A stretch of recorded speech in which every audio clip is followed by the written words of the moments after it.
Bonjour Alice. Bonjour. Ça me ferait très plaisir de te recevoir. Voilà. Avant de commencer, tu vas te présenter parce que effectivement, tout le monde n'a peut-être pas vu les premières vidéos sur la gestion émotionnelle du maître par rapport au chien. D'ailleurs, je vous invite à la regarder. Les 3 vidéos. Exactement, les 3 vidéos. Avec une super intervention de la part d'Alice qui va se présenter, va nous dire qui elle est avant de commencer le sujet du jour. Oui. Alors, moi, je m'appelle Alice Mignot. Bonjour Alice. Bonjour Alice. Bonjour Alice. Je suis psychologue clinicienne et docteur en éthologie et en anthropologie. J'ai fait ma thèse sur le bien-être des chiens en médiation animale.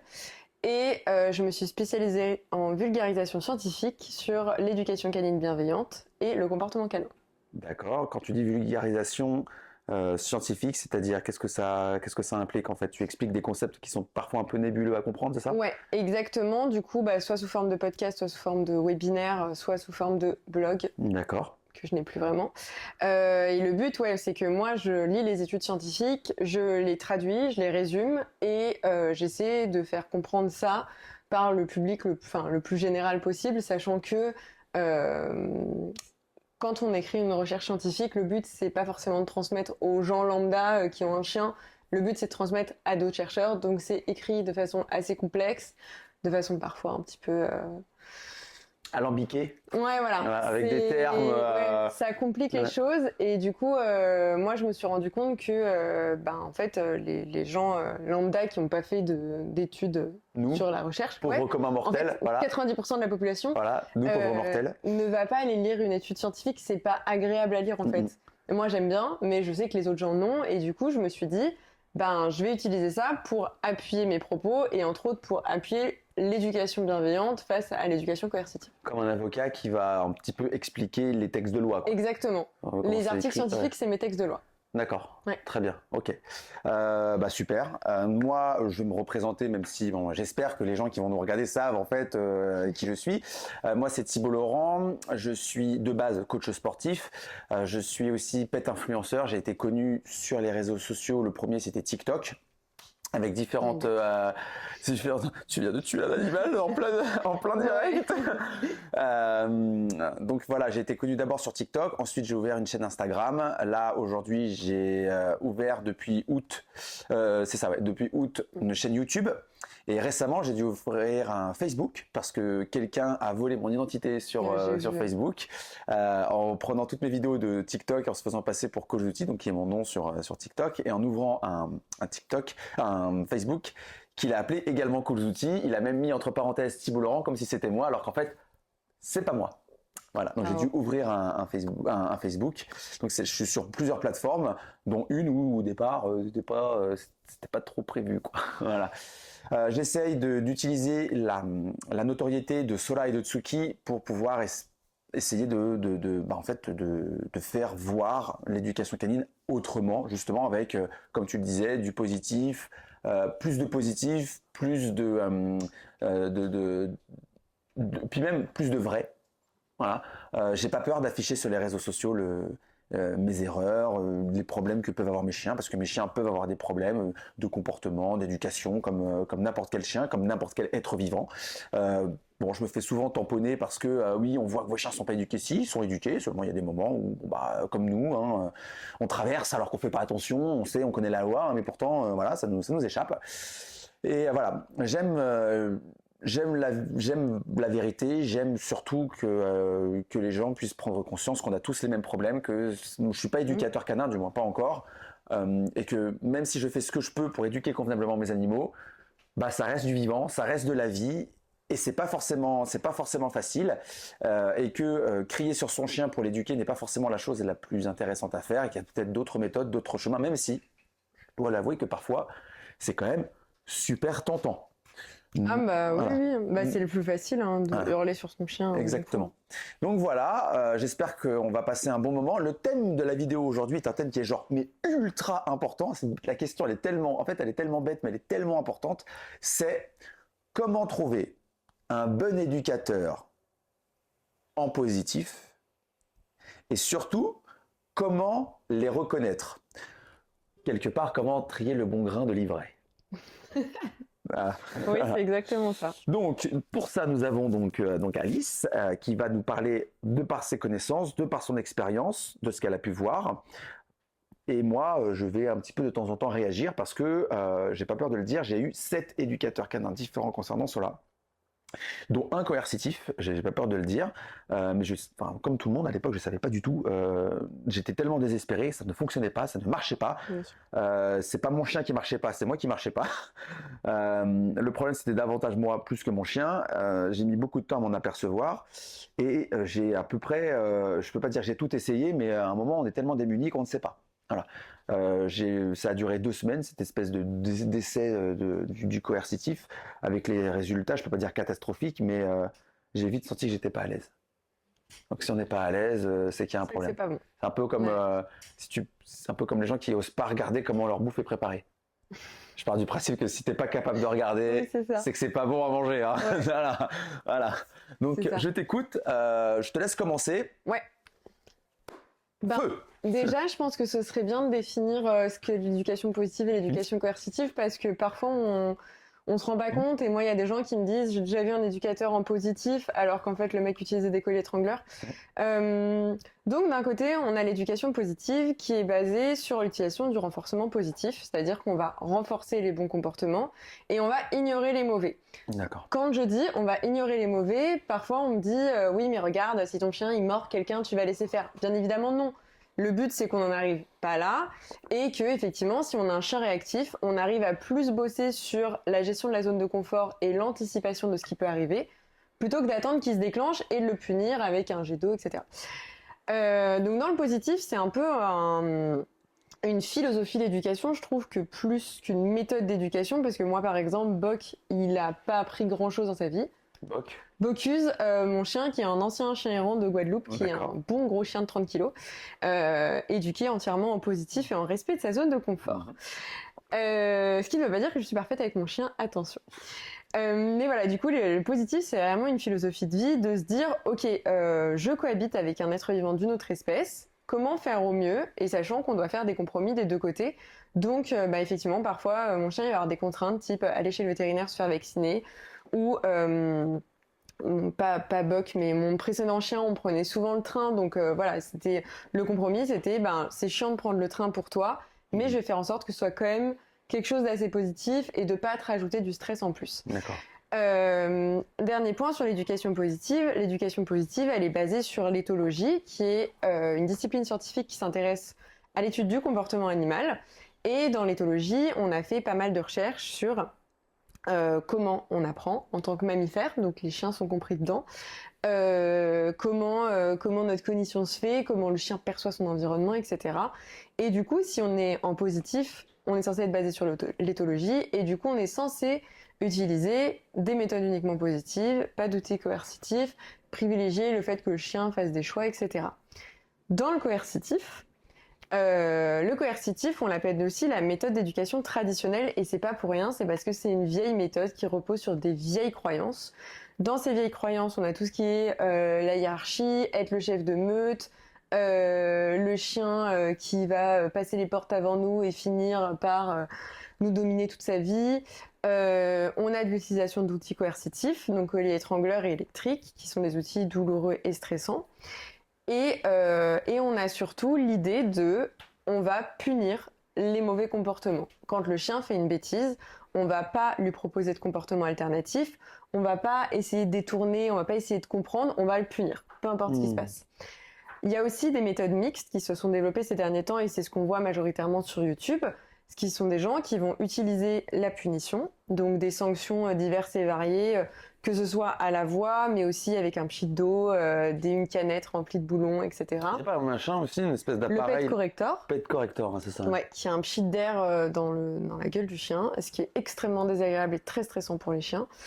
Et par contre, ils vont donner des petites knackis comme ça, un peu au hasard, dans certains moments. Ça, je trouve que c'est les pires méthodes, parce que c'est celles qui attirent les gens, où les gens vont se dire, ah, il tape pas le chien, il utilise pas de collier étrangleur, mais par contre, et il donne des friandises, mais par contre, nous, avec notre œil un peu développé, on voit tous les signaux de stress du chien qui sont pas respectés, on voit que la zone de confort n'est pas respectée, et on voit, ok, il n'y a pas de collier étrangleur, mais il y a quand même de l'utilisation d'outils potentiellement douloureux. Donc voilà, je parle beaucoup. Mais c'est normal, en même temps, tu es un petit peu là pour ça. Ouais, et puis c'est toi qui gères, hein, donc c'est là pour le coup, je parle pas beaucoup parce que je bois tes paroles. J'ai posé mon thé d'ailleurs. Voilà. Mais donc voilà, c'est important de définir tout ça. Et en fait, moi, ma guerre en ce moment, mon combat, c'est que les gens arrêtent d'aller voir des éducateurs en coercitif ou en méthode mixte qui vont leur péter leur chien et du coup après les gens sont au bout de leur vie parce qu'ils ont un chien dans un état encore pire qu'avant, que eux-mêmes sont pas très bien. Et mon but, c'est vraiment que les gens comprennent vers qui aller pour éviter de se retrouver avec des conséquences. En ce moment, j'ai vraiment envie de, je sais pas comment orienter ça, mais réussir à décrypter les vidéos qu'on voit sur YouTube et les commenter avec un avis du coup d'éthologue dessus. Parce que moi, ce qu'on me dit souvent en ce moment, c'est ce qu'on voit avec ces méthodes un peu mixtes, voire du coercitif pur, hein, parce que sur YouTube, vraiment, on a tout, mais je parle des youtubeurs principaux, c'est que ça marche. C'est qu'à la fin de la vidéo, le chien ne se déclenche plus. Sauf que moi, j'ai un gros problème avec ça. Bah, déjà, tout le buzz, etc., mettre un chien dans des conditions où on est sûr qu'il va se déclencher, moi, c'est pas du tout comme ça que je travaille. Moi, je t'interromps un instant parce que c'est quand j'étais en live, on revient beaucoup me voir en me posant justement la question. Il y a eu justement une vidéo comme ça d'un éduc assez connu qui avait plus ou moins fait comment on appelle ça, le dog rolling, non, comment on appelle ça, l'alpha roll. Ouais. Et on m'avait dit, toi, est-ce que tu aurais fait ça si ton chien avait attrapé Et en fait, ce que j'avais dit, c'est que mon travail en tant que propriétaire de mon chien, même propriétaire responsable de mon chien, parce que plus que propriétaire, c'est plutôt un terme un peu plutôt de la loi, mais émotionnellement, je suis responsable de mon animal, je suis responsable de ce qui lui arrive. Déjà, j'aurais pas mis mon chien. Enfin, avant même que ça se déclenche, la première chose que j'aurais fait, j'aurais pas mis mon chien. Voilà, ouais. C'est comme tu disais, c'est d'abord de l'anticipation, quoi. Et non, je mets pas mon chien avec un chien que je sais être potentiellement réactif. Enfin, c'est pas possible. Enfin, non, mais le chien régulateur, c'est quelque chose qui est énormément utilisé. On a dit qu'on citerait pas de nom. Non. Mais voilà, il y en a des très connus qui ont des chiens dits régulateurs, qui sont en fait juste des chiens réactifs qu'on met avec des chiens réactifs jusqu'à ce qu'il y en ait un qui arrête de communiquer. Et moi, par exemple, quand j'ai des chiens réactifs, ça m'arrive de proposer Boc, parce que Boc, il est très bon là-dedans, il est très bon dans la com, sauf s'il y a eu morsure avant. S'il y a déjà eu morsure, je mets pas Boc, morsure au sang, attention, parce que j'ai pas envie que mon chien se fasse cartonner gratuitement. Par contre, Boc, je le trouve vachement doué avec les chiens qui ont un petit début de réactivité, qui sont en panique en fait assez rapidement. Et Boc, il fait très vite des appels au jeu, etc. Pour en revenir sur l'alpha roll, dans la vidéo, il y a l'alpha roll. Donc il y a un alpha roll, il y a une petite table dans la tête du chien, et en plus on voit que le chien a la tête un peu en sang quand même. Après, c'est pas méga positif, quoi. Là, comme ça. C'est pas du tout là, positif. Tout de suite, là, comme ça reprend un peu de recul. Déjà, c'est pas ouf, quoi, quand t'as un chien qui est censé être réactif et être hyper dans l'excitation, etc., tu vas pas le prendre et le foutre au sol. Le but, c'est que ton chien il puisse prendre de la distance. C'est qu'il puisse reculer un peu et se dire, ok, je suis assez loin de ce qui me stresse pour arrêter de me déclencher. Donc le pire truc que tu peux faire, c'est de le maintenir au sol dans la situation. Et même, c'est hyper dangereux parce qu'en fait, le chien, il peut te faire une agression redirigée en 2 secondes. T'as ta main à côté de sa tête. Donc, enfin voilà. Et puis, enfin, cet éduc-là a peut-être énormément de choses à revoir. J'ai lu son livre cet été. Il paraît que tu fais aussi du débunkage un peu, non? Ben j'essaie, mais en fait c'est assez compliqué de s'attaquer entre très gros guillemets parce que moi j'essaie vraiment de me baser sur des arguments scientifiques, mais c'est très difficile de venir se frotter à des gens connus. D'accord. Parce que ils peuvent te ramener toute leur communauté d'un coup. D'accord. C'est un truc qui se fait beaucoup aux États-Unis, de commenter des vidéos. C'est un truc qui se fait aussi sur des émissions lambda, mais pour le coup... En France, on est plus frileux, quoi. En France, on est frileux, et puis on a le procès facile aussi. Mais moi, ça m'intéresserait vraiment beaucoup. Enfin, là, tu vois, il y avait une vidéo de l'autre youtubeur très connu qui était sur un malinois agressif. Donc réactif clairement, hein, pas agressif. Et en fait, donc les premières minutes, tu vois le Malinois qui se jette sur les murs, sur les gens. Enfin, c'est hyper violent, quoi. Et tu te dis, bah ouais, effectivement, il faut le bosser, ce Malinois, quoi. Tu vois les gens qui sont interviewés, ils sont complètement au bout de leur vie, bah parce que comment tu veux sortir un chien comme ça? Et bon, déjà, l'éducateur, le youtubeur éducateur, a un langage très culpabilisant avec eux. D'accord. Il est dur, il est vraiment dur. Et moi, J'ai pas vu ça, donc moi, je regarde pas trop, donc. bah, moi non plus, mais bon, là, pour le coup, c'est tombé. D'accord. On m'a demandé, donc j'ai regardé. Et en fait, c'est assez impressionnant parce que c'est un truc qu'on retrouve, je trouve, que chez les coercitifs, de mal parler aux gens, de les faire culpabiliser, de leur dire qu'ils y sont pour quelque chose. Alors qu'en fait, c'est des gens qui ont adopté un chien. Ok, il y a une erreur de casting absolument énorme parce qu'ils ont pris un Malinois, ils n'ont pas eu le bon suivi, etc.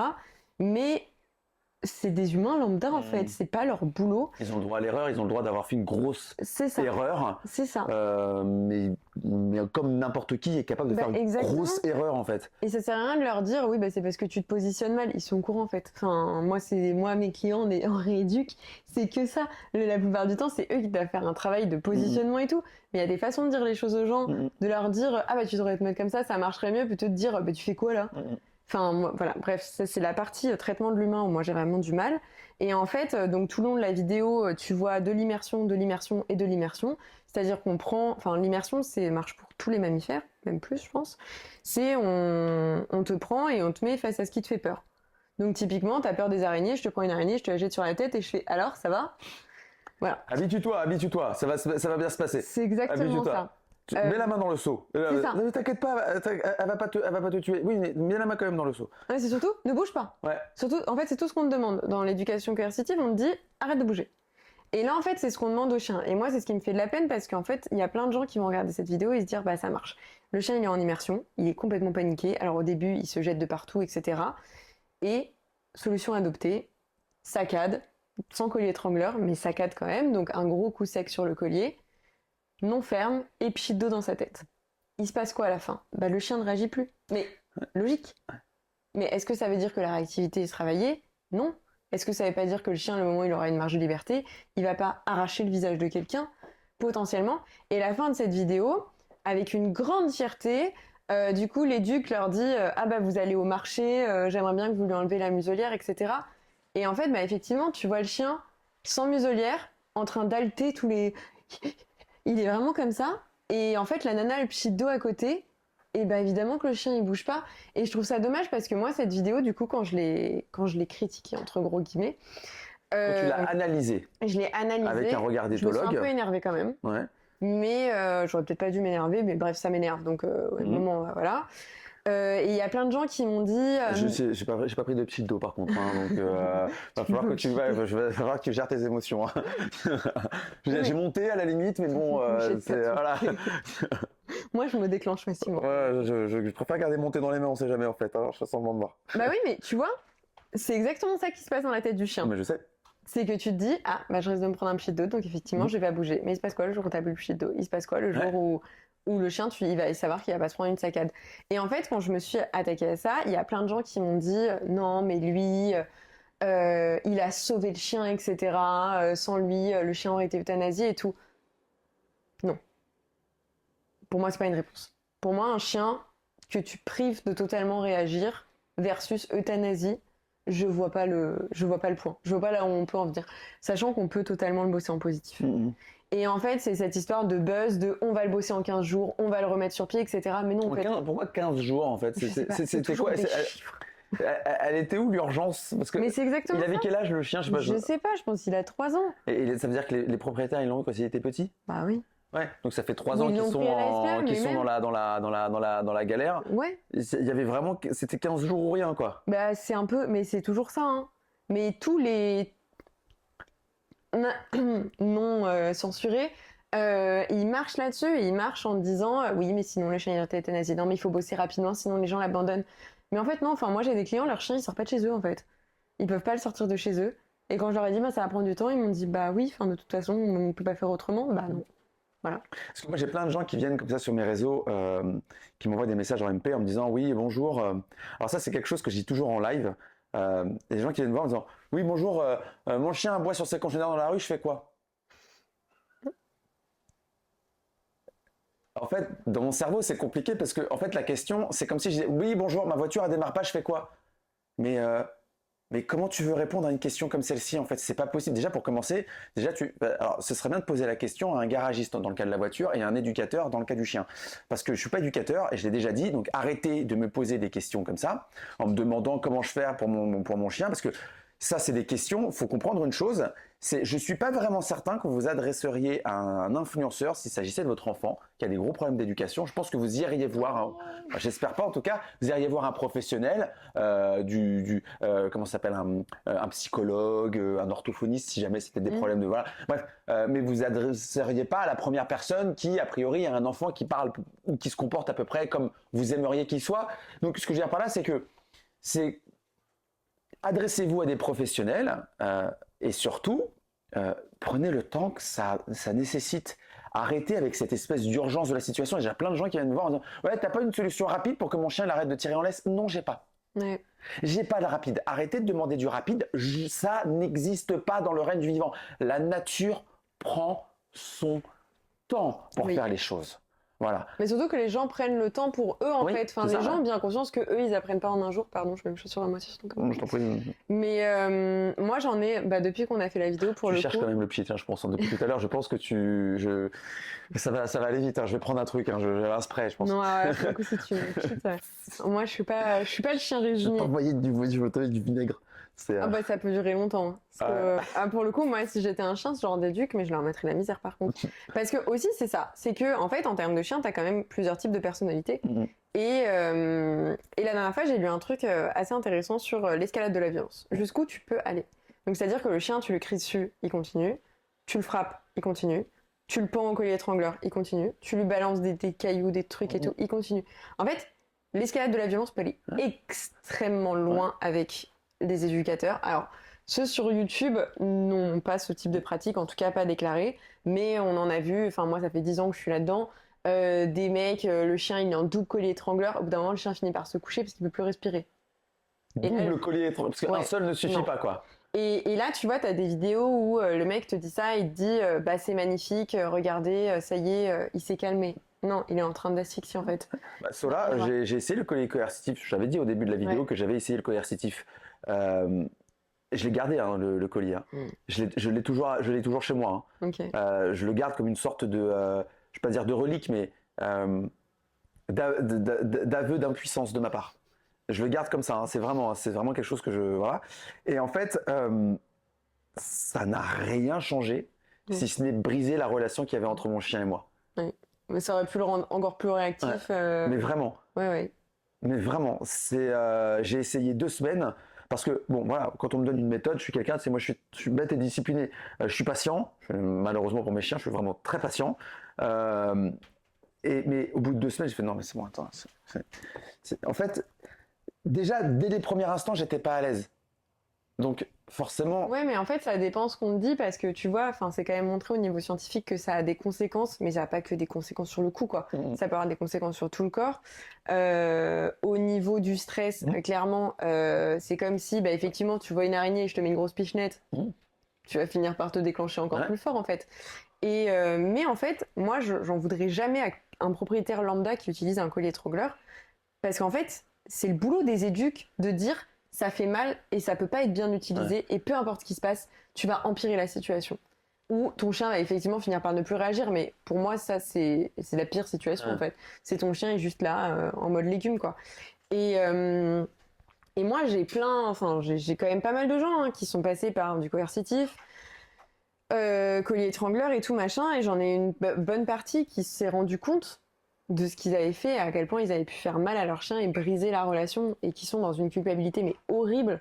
Et du coup, en séance, on bosse plus sur leur culpabilité et essayer de eux leur redonner confiance dans ce qu'ils peuvent faire de bien. Mais après, moi, j'ai quand même, j'en ai moins maintenant, mais j'ai des périodes où j'ai des gens qui m'envoient des messages du style, moi, j'utilise un collier étrangleur et mon chien m'aime quand même. Et en fait, je trouve ça triste d'en arriver là et de se dire t'étrangles ton chien et ton chien t'aime quand même.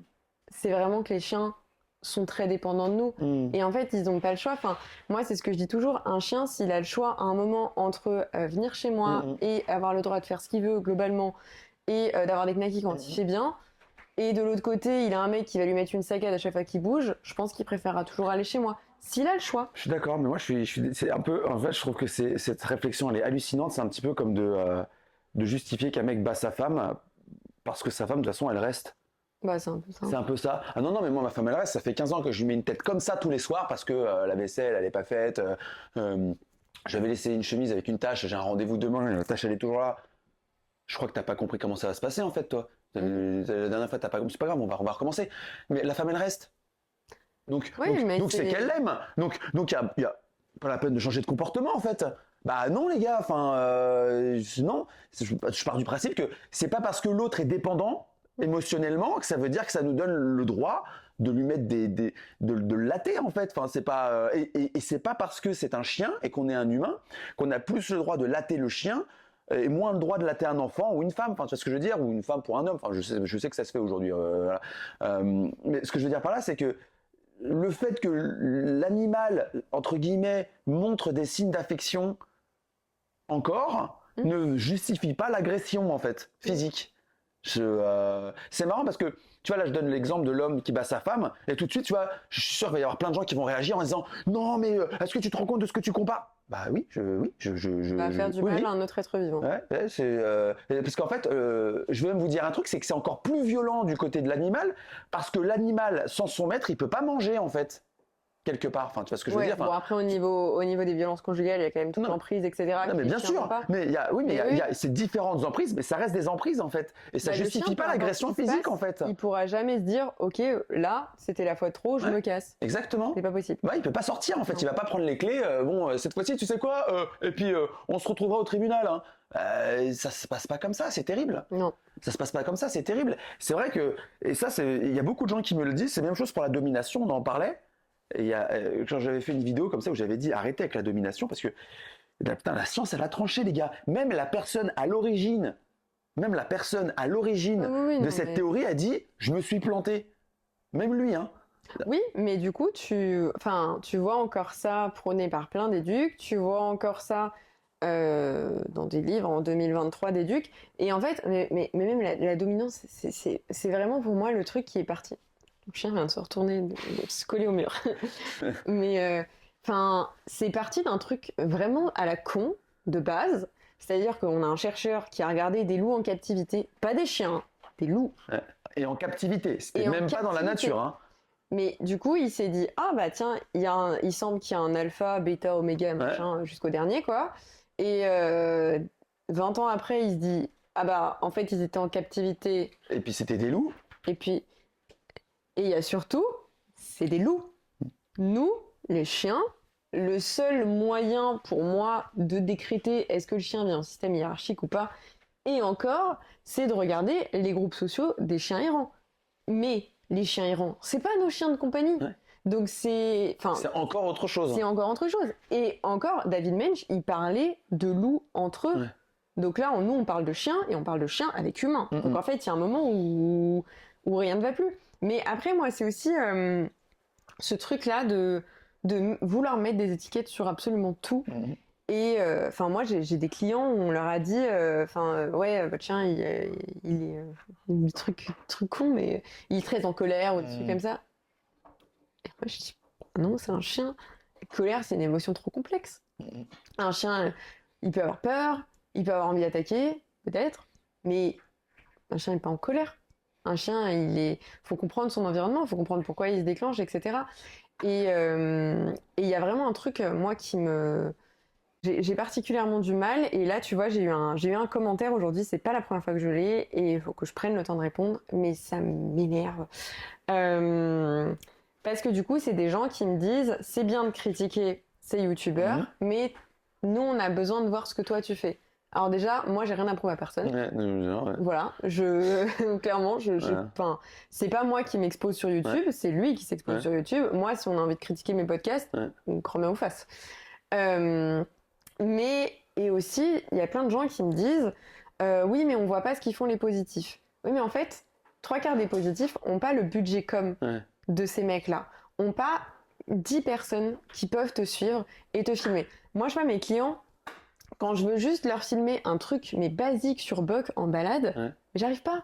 J'arrive pas parce que j'ai ma pochette à friandises, parce que mon téléphone, parce que mon chien, machin. Enfin, oui, peut-être que si j'avais 3 personnes qui me suivaient tout le temps, je pourrais faire des séquences comme ça. Toi, t'y arrives, tu vas le filmer.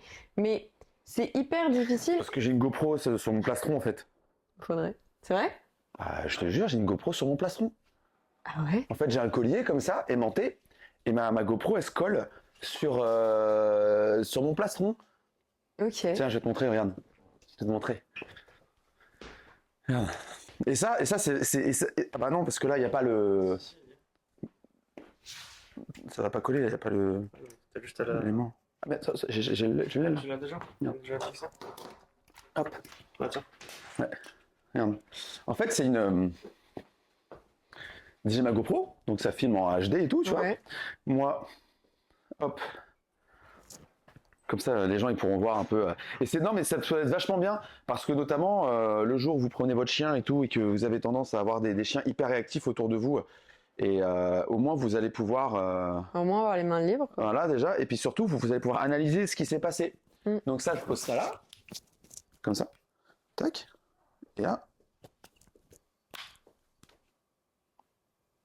Ok. Voilà. Et j'appuie ici. En plus, là, il y a un petit micro, donc ça Ah ouais. enregistre bien. En plus, le son est bon. J'appuie là, ça lance l'enregistrement immédiatement. En fait. Putain, mais trop bien. Voilà. Ok. Et en fait, ça me permet de pouvoir, comme ça, avoir les mains libres Bah et oui. de pouvoir filmer les réactions. Là. En plus, ça filme en HD. Enfin, il y a plein de choses que tu peux faire. Tu peux même faire de l'accéléré. Tu peux faire. Enfin, il y a plein de choses que tu peux faire. Et même, tu peux. Hop. Tu vois. En plus, il y a une. Alors, c'est pas une pub pour GoPro. Hein. C'est pas sponsorisé. Hein, désolé, mais c'est le matériel que j'utilise. Voilà, c'est tout. C'est pas de ma faute. Hein. Et donc derrière, tu peux. Et t'as un stabilisateur. Ok. Donc en plus, l'image, elle est vraiment nette. Et tu vois, rien que ce matin, il s'est passé comment ça s'appelle, j'étais dans un parc canin avec Sola et Tsuki. Tsuki tenait absolument à rentrer dans le parc pour faire ses odeurs. J'ai laissé mes chiens entrer et en fait, il y a eu un moment où mon chien a failli déclencher sur un chien qui comment ça s'appelle, a eu la grimpette dessus. Il n'a pas voulu, voilà, il a la grimpette facile. Il n'a pas voulu écouter les signaux d'apaisement de Sola. Et c'est la photo que je t'ai montrée tout à l'heure, Ouais. où tu as mon chien, tu vois, t'as le regard comme ça, tu vois le blanc de l'œil. T'as la queue qui est dressée, le poil qui est hérissé, et tu sens qu'il fixe. Ah ouais. Et il la laisse déclencher. Voilà, il a fait le geste de 2, mais je l'ai arrêté à la voix, parce que soit il y a un moment, il a compris, tu vois. Et en fait, il s'est arrêté. Alors, j'ai récupéré mon chien au collier, j'ai laissé les chiens partir au diable Vauvert, voilà. J'ai gardé mon chien à côté de moi en lui disant non, mais tu restes un petit peu à côté de moi tranquille. Je redescends. Voilà, que les gens s'éloignent un petit peu, voilà, on reste tranquille, zen, mais ça s'est arrêté à la voix. Voilà. Et après, on est sorti du parc parce que bon, bah, j'aime pas les parcs.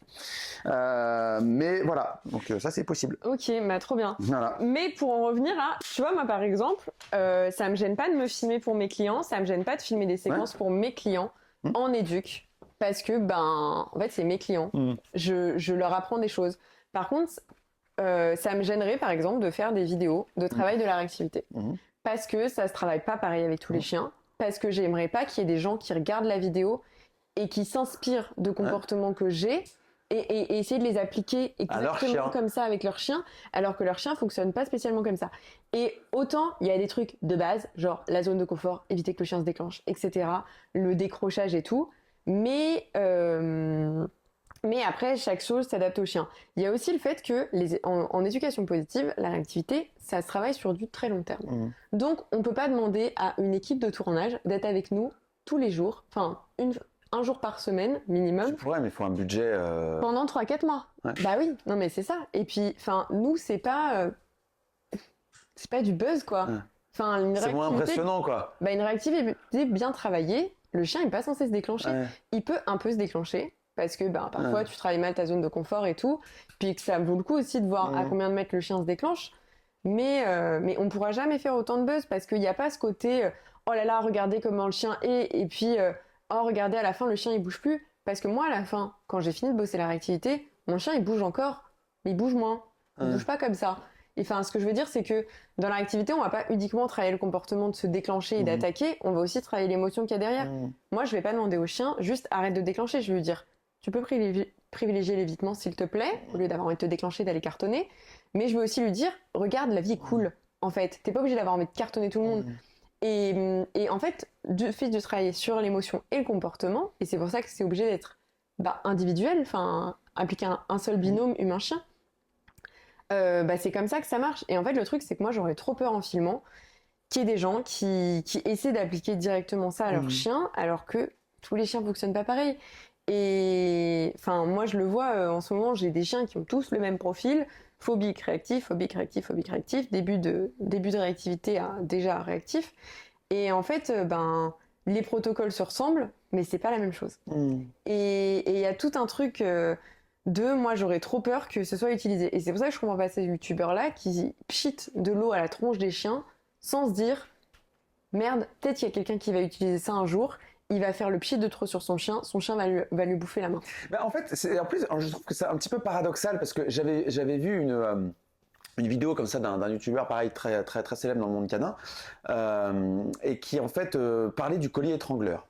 Alors bon, il y a de tout dans cette parce que quand le collier électrique et le collier étrangleur étaient encore en place, il a fait tout de suite une vidéo expliquant que c'est bien qu'on ait interdit le collier étrangleur, mais les oui-dire, mais bon après c'est des oui-dire d'internet, je suis pas allé fouiller plus que ça, les oui-dire disaient que lui-même avait éduqué des chiens avec des colliers électriques, des colliers donc déjà, tu vois, en tant que propriétaire classique, normal, on n'arrive pas à s'y retrouver entre celui qui nous dit ouais, il faut pas l'utiliser parce que voilà, mais à côté de ça, il semblerait qu'il l'ait fait lui-même. Oui, après tu peux passer du coercitif en positif. Voilà, non mais bien sûr, mais voilà, donc tout ça pour dire que les personnes elles ont du mal un petit peu à se placer. Bien sûr. Mais à côté de ça, tu dis qu'il ne faut pas utiliser le collier électrique et le collier étrangleur parce que ça pourrait être mal utilisé. De toute façon, même si tu as la technique, c'est une mauvaise technique. Oui, voilà. La technique, c'est c'est en fait, voilà, c'est. Quand ça s'appelle étrangleur ou électrique, moi, ce que je dis aux gens, c'est dans le nom, en fait. Voilà. Non, mais bien sûr. Et puis alors, dans la description, en fait, c'est une arme. C'est une arme. Ah bah, tu prends la description. Très mal, oui. En fait, moi, je dis toujours, en fait, donnez-moi la description de l'objet. Merci. Je prends la définition d'une arme. Je lis les deux. Je regarde. Bah, en fait, tu utilises une arme, en fait. Oui, mais c'est une arme défensive. Oui, enfin, devant le mot défensif, il y a quoi ? Il y a quoi ? C'est quoi le... Non, mais attends. Devant le mot défensif, il y a quoi ? Il y a pardon ? Il y a arme. Ah, oui, bon bah voilà, il y a arme. Oui, bon bah, donc c'est une arme. Oui, bon bah voilà, c'est tout. Voilà.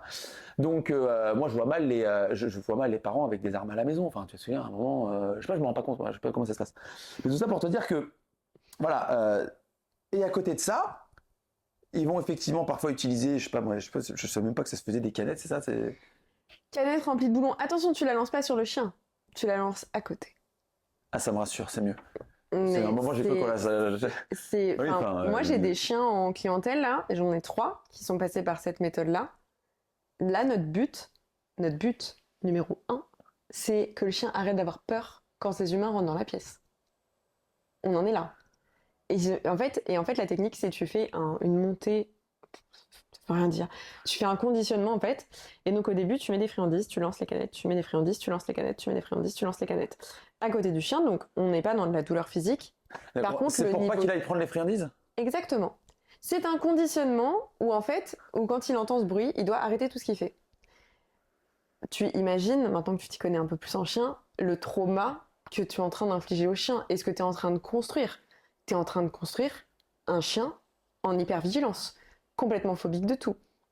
Et donc moi là, j'en ai 3 à rattraper. Le truc qu'il préfère le plus au monde, donc les friandises, il en a peur quoi. Exactement. Chez lui, dans son propre salon. Oui.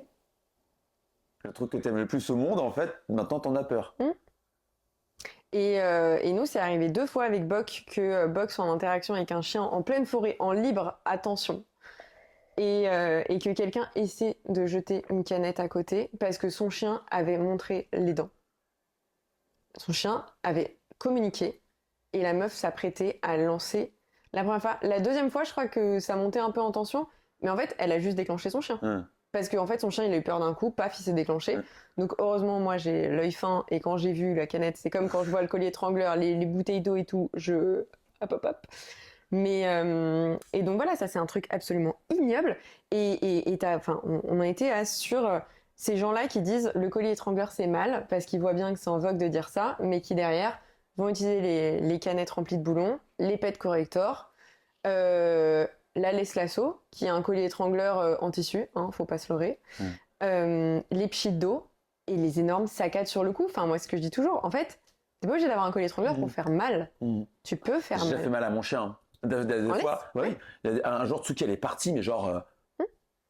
Et moi, j'ai tenu la laisse parce que. Et là, Bah ouais. j'ai regardé ma chaîne, j'ai fait, mais ça va ton cou là? Enfin, c'est sérieux là? Parce que moi, tu me fais ça. Ah bah t'as un petit choc, tu peux pas respirer pendant quelques minutes. Bah, tu vois. Et en fait, j'ai ma comportementaliste là qui m'a. Parce que oui, j'ai pris une comportementaliste. Tu vois, voilà. Et en fait, elle m'a expliqué plein de trucs que j'avais pas forcément. Elle s'appelle Anna. C'est quoi sa boîte? Elle est indé. Ok.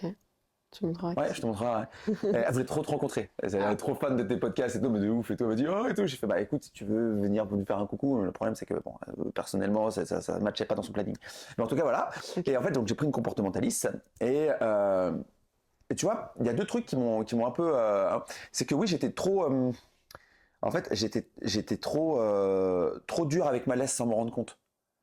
Et en fait, elle m'a dit, elle m'a dit, en fait, faut que tu comprennes une chose, c'est que c'est un outil. Et comme n'importe quel outil, si c'est mal utilisé, et elle m'a dit, tiens, je vais te montrer un truc, regarde. Et elle m'a pris elle avait beaucoup avec les longes, elle m'a pris la longe comme ça, elle me l'a mis autour du poignet, et elle m'a dit, regarde. Et là, elle a tiré comme ça sur mon poignet, j'ai fait, ah putain, eh oh. Elle me fait, bah voilà, imagine maintenant c'est sur ton cou. Mais moi, c'est pour ça que tous mes chiens sont harnais, et en clientèle, je mets des harnais tout le temps. Des bons harnais qui prennent pas les épaules, etc. Mais parce que je dis aux gens, en fait, vous pouvez être la meilleure personne du monde et être hyper concentré. Ouais. Vous êtes jamais à l'abri de faire un mouvement comme ça. Et moi, ça m'arrive tout le temps. Hein. Avec Boc, parfois, t'es là et tu bouges la main d'un coup. Et parfois, je me dis, mais s'il avait un collier. Et je le ferais des saccades, mais sans faire exprès. Et moi, tout le monde me prend pour une princesse, mais je me tue à tenir la laisse comme ça. Ouais. La laisse pend comme ça. Je veux que la laisse traîne. Parfois, ça tend un petit peu, je le rappelle, mais je me dis toujours, il faut que je mette pas de pression, le moins possible. Alors parfois, évidemment, là, je suis en plein Paris. C'est compliqué. Ma laisse est plus courte de toute façon, parce qu'en fait, les gens regardent pas où ils mettent les pieds, et que mon chien va renifler tout le trottoir, donc je le suis. Mais du coup, la laisse est plus courte, mais la laisse n'est pas tendue quand même. Et je sais que s'il tire d'un coup, au pire, petit dos comme ça. Mais ça va. Après, voilà, ce que je dis toujours aux gens, hein, si ton chien en harnais, il décide de taper une trace d'un coup, bien évidemment qu'il va se faire un peu mal, mais c'est pas les douleurs que t'as ou tu peux avoir en collier. Mais tu vois, la laisse, c'est hyper intéressant parce que je trouve que c'est un truc dont on parle pas assez. Ouais, la laisse, ouais. C'est ça, la taille d'une laisse, déjà. Quand tu vois en animalerie qui vendent des laisses qui font cette taille-là, tu te dis, le but d'une balade, c'est quoi? Que ton chien renifle, parce que c'est bon pour se fatiguer mentalement, pour réguler son rythme cardiaque, etc. Qui rencontre ses congénères. S'il est au bout de ça, il va pas rencontrer beaucoup de congénères. En tout cas, ça va pas bien se passer. Et surtout, qu'il tire pas. Donc, avec une laisse comme ça, ton chien, il tire forcément. Et en fait, moi, j'ai beaucoup de clients en ce moment qui me disent « Oh là là, la longe en ville, mais c'est horrible. » Je leur dis « Mais arrêtez d'utiliser la longe en ville si vous n'êtes pas à l'aise. C'est pas grave. Moi, je veux juste que vous ayez une laisse assez longue pour que votre chien puisse renifler sans qu'il vous tire sur le bras en allant renifler. Et pour pouvoir avoir une interaction avec les congénères où la laisse n'est pas en tension. Donc entre 2 et 3 mètres, on est déjà bien en ville. Après, voilà, moi, tout ce qui est en forêt, etc., j'ai plein de gens qui lâchent pas leurs chiens parce qu'ils ont des chiens réactifs. Ils sont en longe de 10 mètres. La longe de 10 mètres, c'est très très bien. C'est sécuritaire et en même temps, le chien, il a tous les bénéfices du libre. Mais je trouve qu'on n'en parle pas assez du mal que tu peux faire avec une laisse. Moi, parfois, j'ai des chiens à la maison du coup qui sont en collier. Et quand je les sors, moi, ça me fait mal. Hein. Ouais, puis je pense, c'est ce que je disais aussi. Je disais dans un de mes lives, je disais, écoutez, arrêtez de me vendre la laisse comme l'outil ultime d'éducation. Tant qu'il y a la laisse, alors tout va bien.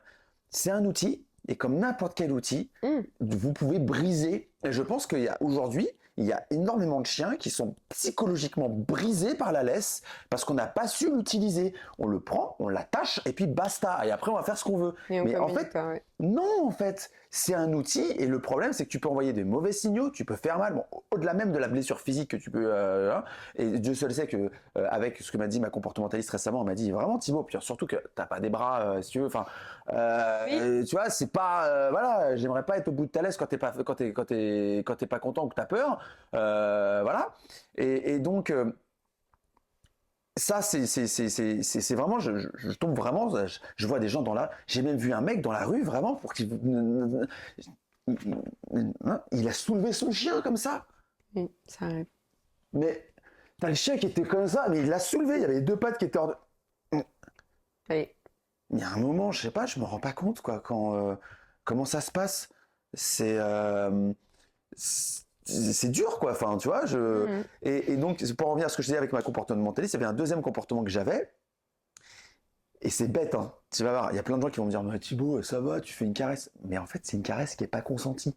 Et j'en reviens à ce que tu dis à la fin de tes podcasts, faites des caresses à vos chiens consentis. Et des caresses consenties. Voilà, exactement. Ah ouais, et en fait, je me suis aperçu, moi je suis très câlin, je suis très bisou, et en fait, je me suis aperçu mais en fait, j'étais trop, et que c'était pas forcément consenti de la part de mes animaux. Je les rappelle, et j'ai l'impression que, plutôt que de leur filer une friandise, de leur faire une caresse sur la tête, et en fait, la comportementaliste, ça fait, pourquoi tu fais ça? Je vais la féliciter, non? Oui, mais tu vois bien qu'elle a poussé sa tête. Donc, en fait, tu demandes à ton chien de revenir, et sa récompense, c'est d'avoir qu'on s'appelle un contact physique non consenti, et après, tu t'étonnes que ton chien ne revienne pas, tout de suite. Il y a une forme de logique, hein, là-dedans, hein. Et à un moment, je sais que Tsuki, elle a eu peur de quelque chose, et elle s'est collée à ma jambe, et moi, je lui ai mis une caresse sur la tête, et Tsuki, elle a fait comme ça, enfin, tu vois, elle a un peu bougé la tête. Elle avait juste envie d'être collée. Et là, elle me fait, pourquoi tu l'as touchée encore? Je fais, elle vient contre moi. Elle me fait, oui, mais elle veut être proche de toi, elle n'a pas dit qu'elle voulait une caresse. Oui. Mais ça, tu vois, par exemple, dans le bouquin que j'ai lu cet été, la première récompense qu'il conseille, c'est la caresse. Et moi, je me suis dit, mais c'est une blague? Parce que déjà, bon, au niveau scientifique, c'est pas du tout la caresse qui ressort. Ouais. C'est d'abord friandise, mais alors à tous les coups. Et d'ailleurs, friandise, faut pas friandise de supermarché. Ouais. Hein. La vraie friandise, du cœur de poulet, de la knacky, croûte de pizza, tout ça. Et ensuite, t'as les caresses et les félicitations verbales. Mais et encore, parce que en fait, moi, Buck, tu vois, il fait un truc bien. Moi, je lui dis, oui, c'est bien. Et je vois qu'il me regarde en mode, vas-y, c'est quoi la suite? La suite, elle est dans ta poche. Ouais. Et moi, ça m'était arrivé beaucoup avec Elliot d'effectivement le caresser pour le récompenser. Et en fait, à un moment, j'ai voulu faire ça avec Buck, en mode oui, c'est bien, et j'avais pas de friandise et tout, et j'ai voulu le caresser, et il m'a fait un. Genre, attends. Alors que on s'entend super bien avec Buck, et parfois je lui fais des gros câlins et tout, mais vraiment, alors là, sa petite caresse sur la tête, et je me suis dit, oh la honte, Alice. Et parce que c'est le premier truc que je dis à mes clients, c'est arrêtez de considérer les caresses comme une récompense, tant que vous n'êtes pas sûr que votre chien il aime ça. Ouais. Et toujours privilégier les friandises. Franchement, moi, je sais qu'il y a des éduques qui sont même en positif, et en ce moment, là, j'en ai encore entendu la dernière fois, qui sont contre l'utilisation de friandises, l'utilisation du jeu.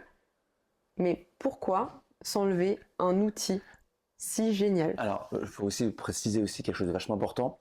Ça, je le dis à la caméra. Alors, c'est scientifique, les gars.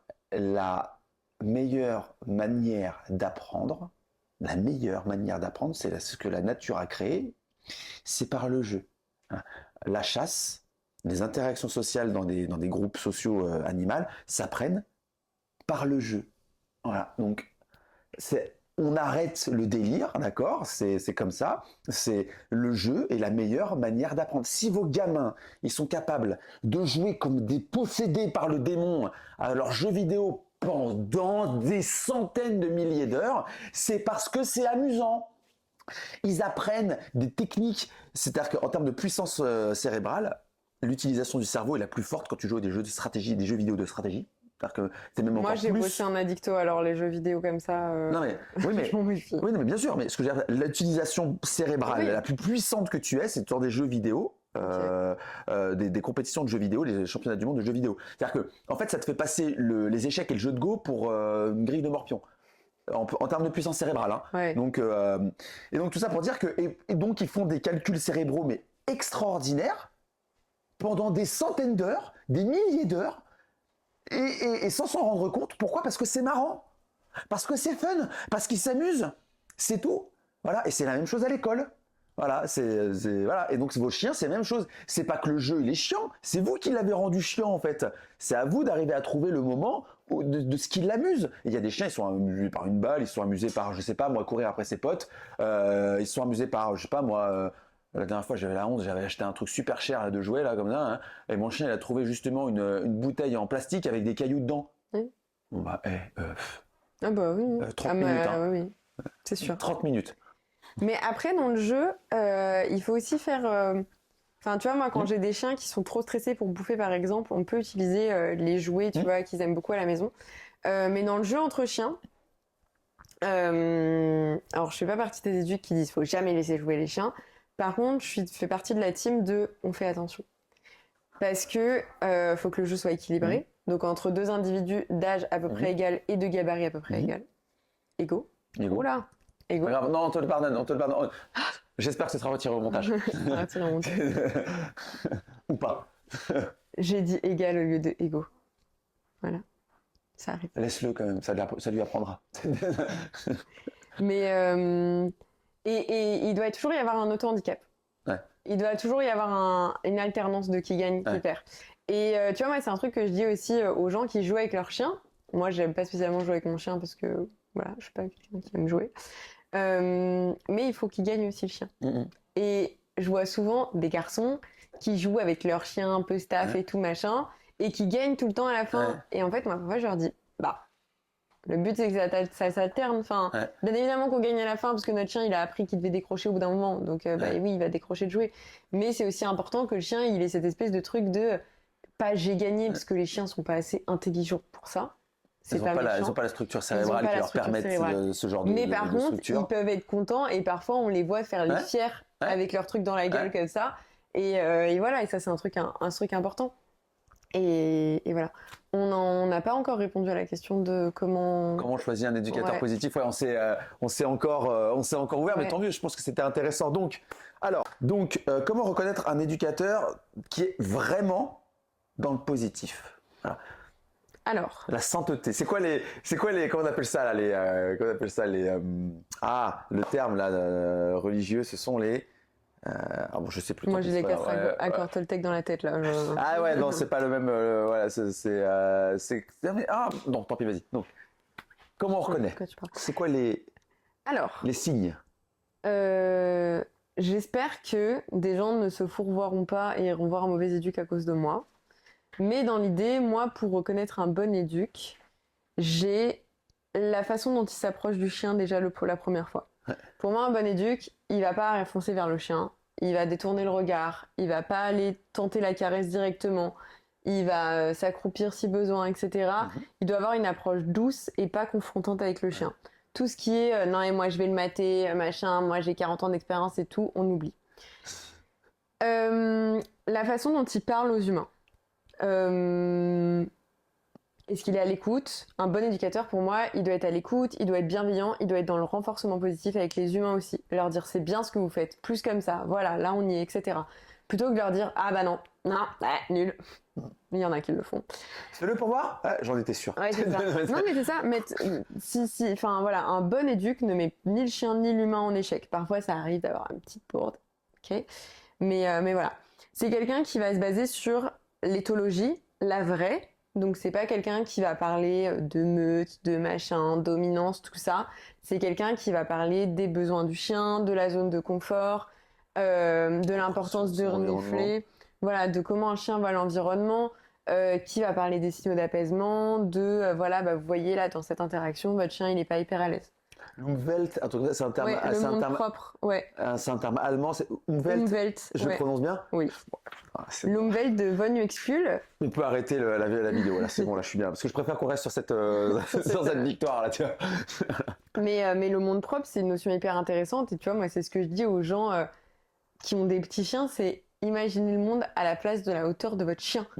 Votre chien, il va à hauteur de pied. C'est normal qu'il soit stressé. Le but, ça va être que nous, on lui mette la bonne distance pour qu'il ait moins peur quand il s'approche. Donc, qu'il soit assez loin pour pouvoir bien voir son environnement. C'est pareil, un bon éducateur, c'est quelqu'un qui va dire le nez, c'est important pour le chien. Il faut laisser son chien renifler. Il faut laisser les chiens se renifler. Un chien peut avoir besoin juste de prendre l'information dans l'air. Ça arrive, certains chiens ont juste besoin. Le pipi, le caca aussi, il faut les laisser renifler ça. Le caca, c'est important, tout ça, c'est pas grave. Si votre chien, il sent du pipi, il va pas mourir. Parce que c'est des bonnes odeurs pour eux, hein. C'est important, il y a quand même pas mal de... Ouais, et puis ils prennent l'info, quoi. Voilà. Donc, Il y a beaucoup d'informations dans l'urine. Ouais. Alors, ce qui nous dégoûte, d'accord, mais en réalité pour eux c'est des bibles, enfin c'est rempli d'informations. Ah bah oui, et puis ça sert à rien de tirer sur la laisse parce qu'il va avoir envie de rester dessus. Donc, bon. Bonne éduque, bah, quelqu'un qui ne crie pas sur le chien, quelqu'un qui ne frappe pas le chien, on est parfois obligé de préciser, quelqu'un qui n'utilise pas d'outils qui peuvent faire peur ou mal à l'animal.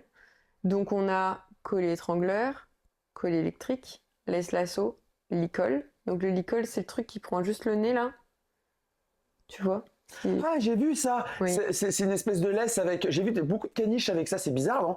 Alors c'est peut-être dans mon quartier, c'est que franchement, un caniche sur deux que je croise, il a ça. Ok. Je sais pas pourquoi. C'est censé les empêcher de tirer, mais t'imagines la douleur que ça a. C'est bizarre, non? Ben surtout t'as vraiment la gueule du chien et tu tires quoi. Donc c'est pas ouf. Laisse-lasso. Pareil, la laisse-lasso est juste un collier étrangleur en tissu. Faut pas se leurrer là-dessus. D'accord. Dans les outils douloureux, bah, y a tout ce qui va être pchit d'eau, pchit d'air, canette, remplie de cailloux, canette tout court d'ailleurs. Parce que le pchit d'air, il faut quand même comprendre que ça fait un bruit. Ça fait un bruit stressant. Voilà, on n'est pas censé le pchiter dans le nez du chien, mais si on le pchite dans le nez du chien, c'est douloureux, extrêmement douloureux. Les chiens ont vraiment le nez beaucoup plus sensible que nous. Alors déjà que nous, c'est pas agréable, eux, c'est l'enfer. Et surtout, en fait, c'est le bruit. Puis ils ont une ouïe qui est pas la même que la nôtre aussi. Hein. Et du coup, en fait, bah, ça a le même effet que la canette remplie de boulons, en fait. Ça fige le chien. D'accord. Ou ça le déclenche. Ouais. Donc, un bon éduc, qu'est-ce qui est un bon éduc aussi? Quelqu'un qui va prendre le temps de vous expliquer que tout prend du temps. Pas quelqu'un qui va vous dire dans un mois c'est réglé, machin. Moi, ça m'arrive parfois de dire aux gens, mais c'est sur des trucs un peu lambda, tu vois. Oui, dans un mois, c'est bon, bah tiens, il sait s'asseoir, ça va quoi. Normalement, dans un mois, il peut s'asseoir. Mais voilà, mais par exemple, quand je bosse la réactivité, je dis toujours aux gens, ça peut prendre du temps. Moi, sur mes protocoles, je mets pas de durée. Parce que c'est le temps qu'il va falloir aux chiens, c'est le temps qui va dépendre de comment ils bossent, c'est le temps qui va dépendre de leur environnement aussi. Et puis de l'humain qu'ils ont aussi. C'est ça. Et en fait, c'est trop de données qui font que tu peux pas donner de timing. Et tu vois, par exemple, pour moi, un éduc qui vend 10 séances d'un coup, je serais pas chaude. En tant que propriétaire de chien, parce que 10 séances, c'est beaucoup. Et qu'effectivement, 10 séances, tu peux bosser la réactivité, mais moi, je préfère, si je vends des forfaits, vendre 3 par 3 les séances. Parce qu'en fait, il peut y avoir une super évolution, ou il peut y avoir une grosse régression et on va accélérer le rythme. Mais en fait, tu vois que les gens me donnent 700 balles dès la première séance, pour moi, c'est un peu un rapport à l'argent qui peut être un peu compliqué chez les éducs canins. Un bon éduc, pour moi, c'est quelqu'un qui va toujours prôner la motivation du chien et de l'humain et qui va vraiment être dans une espèce de truc de dynamique, de curiosité un peu, qui va travailler la curiosité de l'humain sur pourquoi ce comportement est là, comment il en est arrivé là et comment on va pouvoir le bosser et qui va bien expliquer, bah voilà, on va faire ça parce que machin et pas on va faire ça parce que je le dis, parce que je le sais, parce que je suis éduque depuis 40 ans et blablabla. La fameuse réponse que j'adore, surtout dans mon métier de coach sportif, c'est parce que... Oui. Pourquoi l'hypertrophie, c'est entre, je sais pas moi, 6 et 12 reps? Parce que... D'accord. Ah, j'ai bien fait de poser la question, putain. Ben, c'est ça. Ah, j'ai bien fait de poser la question, je suis content. Ah, ça me... Ah ouais. Mais sur le vivant, sur les enfants et les chiens, on a le même truc, hein.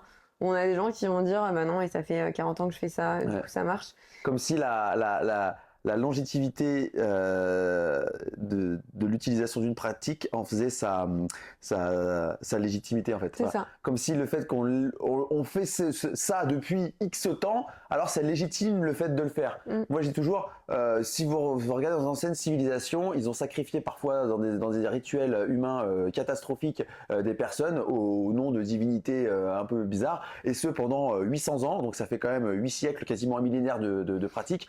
Je suis pas vraiment certain que ça légitimait le fait de le faire. Voilà. C'est comme la popularité d'une pratique n'en fait pas non plus sa légitimité. C'est pas parce que beaucoup de personnes le font que ça veut dire que c'est bon. Voilà. Et j'invite les gens à revenir un peu dans l'histoire, hein, et vous allez voir que beaucoup de personnes faisaient plein de trucs et qui aujourd'hui nous semblent absolument aberrants. Bah oui, mais enfin, si on en reste juste en éducation, avant on foutait des coups de pied dans les chiens et on se disait oh tiens il couine. réflexe. On faisait la même chose avec les nourrissons. Oh tiens, une queen. Ouais. Quand on lui fait une opération sans anesthésie. Et on évolue. La science évolue aussi. Et par exemple, c'est assez intéressant parce qu'il y a quelques articles, 2, 3 je pense, mais qui ont étudié justement l'effet de l'expérience sur la connaissance du comportement canin. Il n'y a pas de corrélation. C'est pas parce que ça fait 40 ans que tu travailles avec des chiens que tu t'y connais en chien. Et pour moi, ça c'est assez important. Et par exemple, un bon éduc, c'est un éduc qui se reforme chaque année, qui va se prendre des mini-formations à droite, à gauche. Moi, j'ai plein de potes, elles sont éduques, mais c'est des folles. Elles font des formations chaque année, mais pour s'enrichir elles-mêmes et pour être sûres d'être à jour dans leurs connaissances. Parce que les vérités d'aujourd'hui sont très certainement les mensonges de demain, quoi. Enfin, Et puis parce qu'il y a de l'évolution partout, et puis parce que on s'est rendu compte que le chien n'est pas un loup, qu'on s'est rendu compte que la meute hiérarchique n'existe pas. Et pour moi, ça c'est un bon éduc, et il faut pas hésiter justement à demander à votre éduc s'il a fait des formations récentes. Enfin voilà, après je sais qu'en tant que propriétaire de chien, on s'en fout un peu que l'éduc en face ait fait 50 000 formations, mais c'est bien aussi de se dire est-ce que cet éduc-là s'est mis à jour. Et pareil, même un éduc qui a un centre de formation depuis 30 ans est censé continuer de se former. Et ça c'est vraiment important. Est-ce que j'ai d'autres critères sur le bon éduc versus le mauvais? T'as des idées? moi, je pense que c'est déjà super complet. Je sens que je vais sortir de chez toi et me dire Ah bah oui, non mais ça c'est obligé. Mais déjà, il y a quand même, on débroussaille quand même. Et encore, c'est même pas un bon éduc. C'est un bon éduc en positif. Oui. C'est là où il faut un petit peu mesurer. Je dis toujours, on n'est pas là en train de distribuer les bons et les mauvais points. C'est pas ce qu'on est en train de dire. On dit que quelqu'un qui se dit être éducateur en positif devrait remplir cette shortlist de critères. Pour le coup, moi, je suis très pour arrêter d'aller voir des gens coercitifs en méthode mixte. Parce que scientifiquement, de toute façon, ça ne se vaut pas.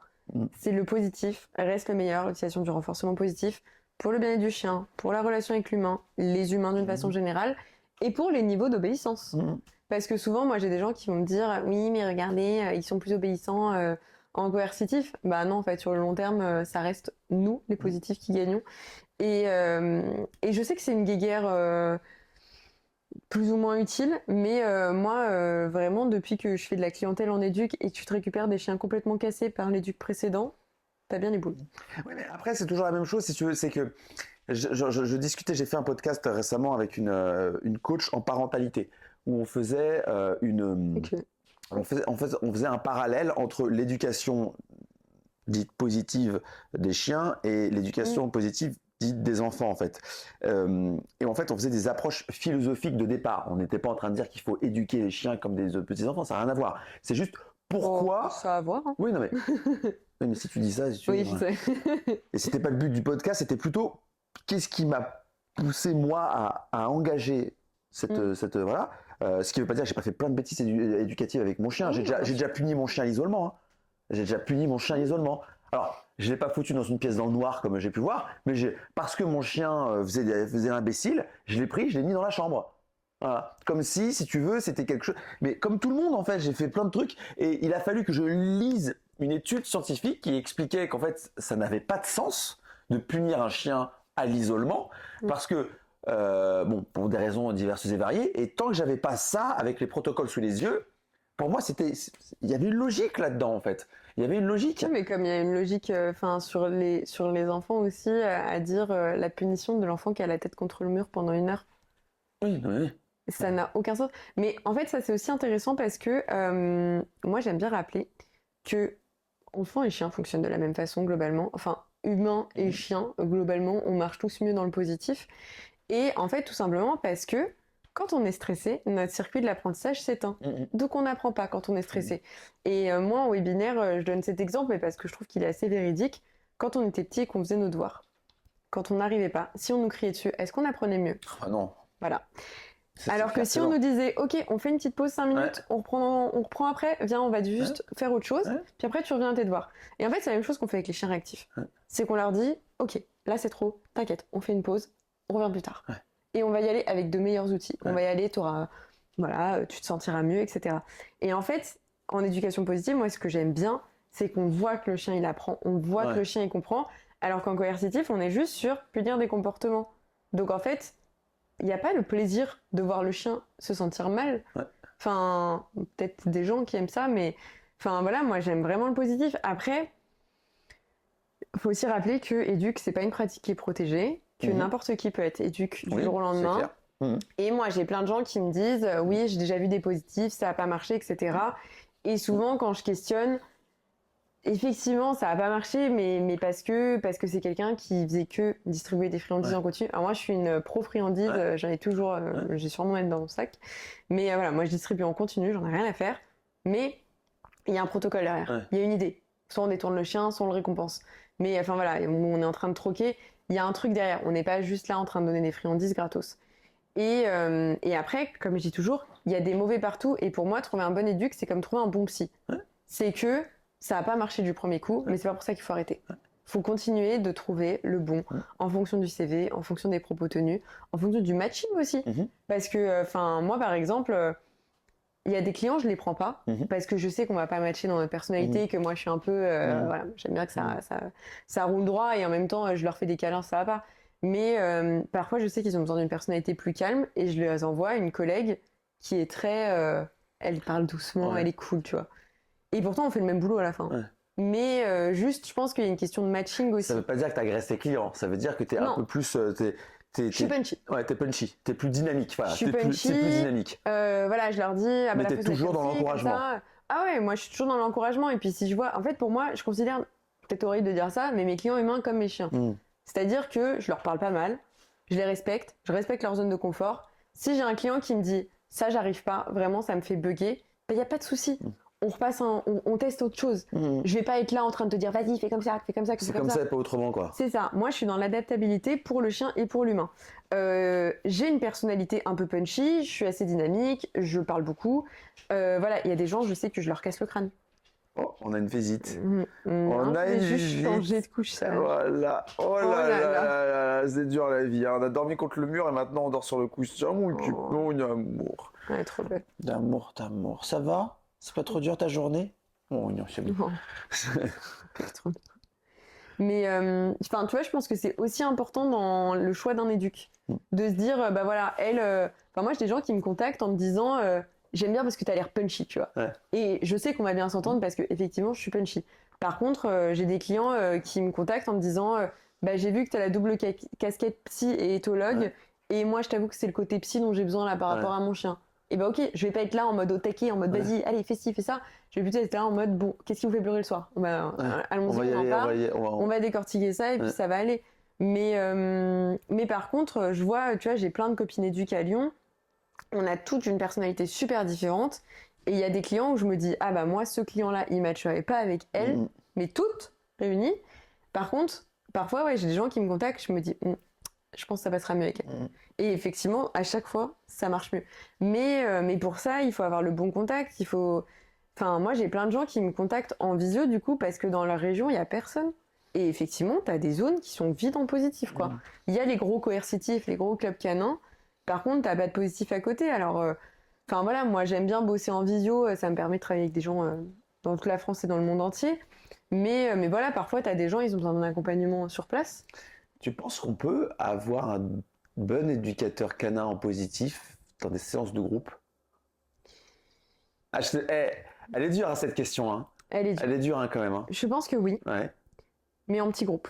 Ouais. Et ça dépend ce que tu apprends. Tu vois, là, j'ai une éduque à Lyon qui a lancé des écoles du chiot. D'accord. Elle a été formée spécifiquement en positif pour bosser des écoles du chiot. Elle a 4 clés maximum par groupe, à des distances raisonnées, et ils apprennent création de la relation et marche en laisse mais en suivi naturel. Ça va. Clairement, les chiens ils sont pas stressés.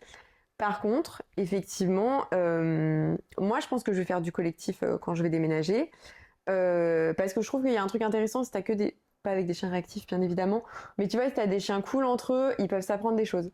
Par contre, quand t'as des chiens qui ont interdiction de se renifler, qui font de la marche en saccade, à côté au pied et qui se croisent, où ils sont tous, on dit assis, tout le monde s'assied, couché, tout le monde se couche. Ça, même en positif, je vois pas à quelle heure t'en arrives, quoi. Je vois pas ce qui est pertinent en fait. Alors c'est peut-être parce que moi, ce qui m'intéresse du coup, c'est le parti comportement et pas l'éducation en soi. Mais je me demande quand même, c'est quoi le truc intéressant quand t'es comportementaliste et que tu gueules assis et tous les chiens s'assiedent? Je vois pas. Ouais. Moi, ce qui m'intéresse, c'est tous les chiens arrivent à renifler, c'est cool, tout le monde est détendu, les chiens se regardent, machin. Moi, je trouve ça pertinent. Bah, par exemple, c'est un truc que j'aimerais bien proposer quand j'aurai le terrain, c'est interaction entre chiens. Ouais. Vous venez avec votre chien, pas de chien réactif, bien évidemment, interdit sur le terrain. Et on regarde comment les chiens communiquent. Ouais. Et on décortique. Ouais. Ça, c'est intéressant, ça. Ça, c'est trop cool. Ça, ce serait super, ça. Bah ouais. Tu sais, moi, je fais plein de vidéos. Je vais en poster une d'ailleurs tout à l'heure, justement, sur l'interaction qu'il y a eu tout à l'heure avec Sola. Ouais. Et en fait, très souvent, je montre, en fait, la réaction de mon chien. Genre, si mon chien déclenche. Là, tout de suite. Alors, c'est vrai que ça capte un peu l'attention de la personne. Elle se dit, putain, il se passe quoi? Mais après, je dis toujours aux gens, maintenant, on va faire un voyage dans le temps. Voir ce qui Et en fait, on va comprendre pourquoi le chien a eu cette réaction. Et c'est pour ça que j'ai toujours aux gens, arrêtez de tourner le dos à vos chiens lorsqu'ils sont en train d'interagir entre eux. Vous devez avoir le nez dessus. Voilà. Ah oui. Parce que en fait, il va se passer quelque chose. Il se passe des choses en fait. Ils communiquent entre eux. Alors très souvent, ça se passe très bien. Mais si jamais il y a un problème, il faut qu'on puisse savoir ce qu'il s'est passé. Mais même quand ça se passe bien, enfin, tu vois, moi, c'est ce que j'aime bien provoquer chez mes clients, c'est d'avoir de l'intérêt pour observer ton chien et justement voir comment il comprend son monde, voir comment il comprend les interactions. Et enfin, moi, j'ai un chien qui se cartonne jamais. Clairement, Buck, il est très très zen. Enfin, il s'est fait cartonner et il cartonner, mais que chez moi. Mais j'aime bien voir comment il est. J'aime bien voir comment il prend des décisions. Parfois, c'est des décisions de merde. Je l'accorde. Mais et j'aime bien apprendre à l'observer, à savoir, bah voilà, là il stresse un peu, là il stresse beaucoup, là c'est machin, là c'est machin. Et c'est un des premiers trucs que j'essaie d'apprendre à mes clients, tu vois, c'est apprenez à comprendre votre chien. Ouais. Juste, et après, une fois que tu as ça, globalement, ça se passe quand même super bien. Tu sais, c'est comme les gens qui, parfois, t'as le petit caniche ou le petit, je sais pas, le tout petit chien, tu vois, il a, puis il se dresse comme ça, hyper dans la rue avec la main. Non, mais c'est parce qu'en fait, il veut attaquer, mais parce qu'en fait, il se rend pas compte de l'attaquer. Alors, ça peut te rassurer, la taille, il la sait, hein. Il sait très bien qu'il est petit. Hein. Ça, de toute façon, c'est pas compliqué. Hein. Dès lors qu'il est obligé de faire ça, il sait qu'il est petit. Hein. C'est toute sa vie, c'est le fait qu'il soit tout petit dans un environnement absolument gigantesque pour lui. Donc, il est tout à fait au courant de sa taille. S'il est comme ça, c'est justement parce que tout est grand autour de lui et qu'il a extrêmement les miquettes. Bah, la réactivité chez les petits chiens, on en parle peu, hein, mais c'est un fait. Hein. Ben oui, mais c'est parce que ils sont petits, donc ça fait pas mal, soi-disant. Seulement les cas de morsure au visage. Par le bilan des assurances, des cas de défiguration, bah non, je suis désolé, c'est pas les gros chiens qui les ont. Ils font même pas partie du top 10. Je crois qu'il y a un seul chien dans le top 10 des blessures au niveau du visage. Labrador. Voilà. Et c'est des chiens de famille. Oh, mais de toute façon, enfin, pour moi, il n'y a pas de bon chien de famille, il n'y a pas de bon. Tous les chiens sont à risque de mort, c'est des chiens, il faut pas l'oublier. Et ça aussi, tu vois, moi, c'est un truc important. Moi, parfois, il y a des gens qui me disent non, mais machin, bisounours, anthropomorphisme, etc. Alors, moi, déjà, anthropomorphisme compliqué, puisque du coup, je suis plutôt du côté scientifique du truc. Mais il n'y a pas de mal à être gentil. Oui, je suis d'accord. On n'est jamais trop gentil. On est toujours trop méchant, mais jamais trop gentil. C'est ça. Et en fait, ce que je dis aux gens, c'est pas grave d'être sympa avec son chien, en fait. C'est pas grave de laisser son chien nifler du pipi ou de le laisser jouer un peu plus longtemps avec ses potes, enfin, en fait, ou qu'il dorme dans le lit ou dans le canapé. C'est pas grave. C'est bien. Au contraire. Et je pense qu'il y a certains éducs, et ça pour moi c'est les mauvais éducs, qui vont prôner d'être plus ferme, d'être plus machin, de remettre le chien à sa place. Alors qu'en fait, on peut juste être sympa avec son chien et vivre le truc comme une cohabitation entre deux espèces qui ne sont pas censées vivre ensemble. Et juste, eux ils font un effort en tant que chien, et nous, bah, le but c'est quand même qu'on soit cool, motivant. Enfin... Surtout que le chat il subit quand même pas mal au quotidien quand tu y penses. Hein. Ah ben on contrôle tout, donc voilà, en fait... il mange pas quand il veut, il va pas où il veut, il marche pas à la vitesse qu'il veut. Il se reproduit pas avec qui il veut. Il se reproduit pas avec qui il veut. Et même, on lui retire même, pour éviter qu'il puisse se battre, alors que souvent ils ont même pas encore déclenché quoi que ce soit. On leur retire même une partie d'eux-mêmes pour que tu comprennes. Comme ça je suis sûr qu'il va pas se battre. Oui, ça va le calmer. Qu'il se reproduise avec n'importe qui aussi. Voilà, non mais d'accord, mais bon, moi très souvent quand je retrouve... je l'ai castré, ah d'accord, ok, il avait une raison particulière, oui, parce que comme ça, il est calme avec les autres. Bah surtout que là, on a des chiffres, enfin, il commence à y avoir des études sur la castration sur les chiens qui ont peur, qui se déclenchent en réactivité après la castration, femelle et mâle. Mais oui, non, mais de toute façon, les chiens, enfin, moi, c'est ce que je dis à tout le monde, hein, on contrôle absolument tout, hein. C'est pas le chien qui a décidé de vivre avec nous. Donc à partir de ce moment-là, autant être sympa, quoi. Je suis d'accord. Je suis d'accord. Mais après, c'est toujours, comment dire, c'est toujours un peu particulier, si tu veux, cette approche qu'on a. En fait, il y a tellement de. En fait, et c'est pour ça aussi que je faisais ce format de vidéo. C'est juste qu'on ait des avis différents, qu'on ait des retours différents, et surtout qu'ils soient basés sur du concret, en fait, sur du constat, pas sur. J'ai entendu. J'ai toujours que on m'a dit. En règle générale, je suis désolé pour le langage que je vais employer, mais on, c'est un con. Voilà. On, à chaque fois qu'il a dit quelque chose, et que je suis allé vérifier derrière, c'était systématiquement une connerie. On sait, on m'a dit, Ouais. comment ça s'appelle, on a entendu. C'est-à-dire que dès lors que vous vous interrogez de savoir qui est on n'a pas son nom, on n'a pas son prénom, on n'a pas son niveau d'études. Et à chaque fois qu'on vérifie ce qu'il a dit, c'est marrant, c'est une connerie, dis donc, c'est fou quand même. Hein, Ouais. et on continue de le dire.